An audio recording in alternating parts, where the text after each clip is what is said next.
Japan has taught me diligence. He's the man to call when in need of a new set of wheels. And one of the driving forces behind the importation of Japanese car brands in the region. My biggest market is actually Tanzania, followed by Kenya. Yes, Tokyo-based Daniel Ngari shows us what it takes to run a successful car dealership abroad, plus some trade secrets of car importation. People fear being swindled or scammed. Yeah? There's a way to actually check.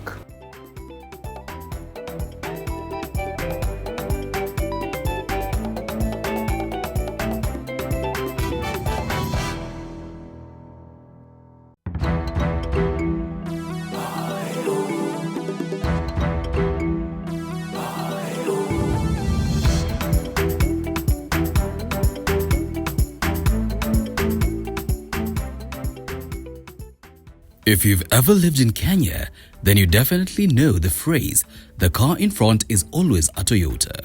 It's a common statement birthed out of the sheer number of vehicles from the Japanese Titan imported in the country. Now, one individual contributing to this narrative is Tokyo-based Daniel Ngari. You see, Daniel happens to be a car dealer, an occupation he's held for the past 14 years. I mostly deal in used cars, brand new and used cars as well. And we also do heavy construction machinery as well, like bulldozers, excavators. Yes, the ones that people normally use for construction, especially when you're doing big projects like roads and maybe building apartments. Yes, through his outfit, Pestle Corporation, Daniel has been involved in the importation of top vehicle brands into Africa. My typical clients are actually dealers, automobile dealers. So we're talking the guys you normally see on Kiambu Road, and also individuals as well. Individuals, I mean, like it can be a person who's known me or who's been recommended to me. Those are my typical clients.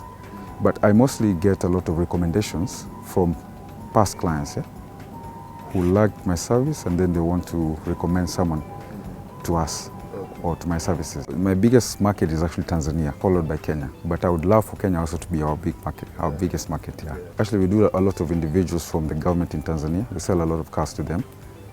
Yes, and I think we've built a name for ourselves and people tend to trust us, the quality of the cars that we're actually offering. And some guys prefer to buy from us because of the relationship that we had built.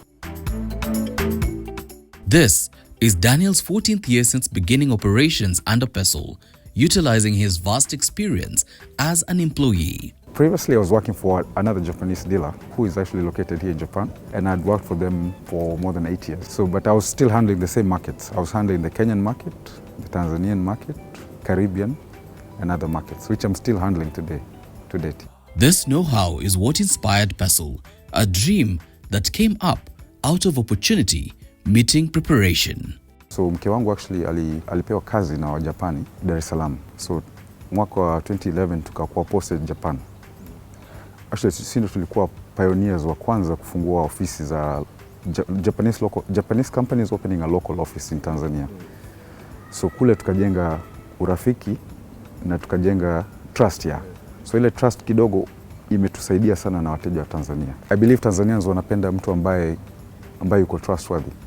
So since that time wamekuwa na sisi. And Pestle has a deeper meaning. It's an acronym, yeah? It means actually people enhancing the smiles of others with love.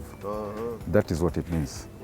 Yes, what we mean by that is tunapenda kuinteract na wateja wetu in a way ya kwamba tunajenga urafiki, then we build a long-lasting relationships na wateja wetu. Yes, Pestle is a family business, and yes, Daniel's wife happens to be Japanese. Though I'm a president, my wife is actually the vice. I would call her the vice president, yeah, or I would call her the COO, Chief Operating Officer. Yes, and maybe I would call myself a CEO. Maybe that's a better term. That's what most people are used to. So both of us are the founders, yeah. And our story goes way back. I met my wife in Kenya way back in 2002. We were still students. Wakati zamani sana. Mlikuwa nasoma pamoja? Hapana, walikuwa wamekuja. They had come to visit with friends, yeah. So mimi ile tu kierere yangu, introduce myself. Ukapata mke. Nikapata mke, but we had been friends for a long time. Yes, we stayed in Tanzania for 2.5 years, then we got a son. We had intended to stay longer, and because of the baby and everything, we decided to come back to Japan. That is how Daniel got his start here. Let's now talk process. How does one actually begin purchasing a vehicle through Peso? Basically, mtu anatakiwa ni contact either by email ama kwenye WhatsApp, alafu aniambie gari ambayo anahitaji. So ukishaniambia gari ambayo unahitaji, then we work out a budget, because that's the most important thing. Tukishajua budget, then we proceed from there. Now, the process ya kuagiza gari mostly inachukua 2 weeks. From the time tunapata gari from the auctions, that process can take 2 weeks. Because for us, we try not to keep dead stock. Yeah? Hatuta stock magari kwenye store kati unataka sijui, let's say kama gari kama hii Harrier, ni mteja anakuja anatuambia, Daniel, mimi nahitaji Harrier, so please go ahead and order for me the Harrier. So the process can take we take a week kama ya kuagiza, and then a week ya kuprocess gari na kuipeleka bandarini. Then another 4 weeks kuship to Kenya or Tanzania. Understand? Yeah? Wiki kama 6. Exactly. In total 6 weeks. Gari unakuwa umeshaipokea. In totality, Daniel has been able to sell well over 6,000 vehicles, which has given him great understanding of the market. First of all, the clients need to establish the budget that they are working with. Yeah? Let's say, for instance, I'll give an example of this particular Harrier.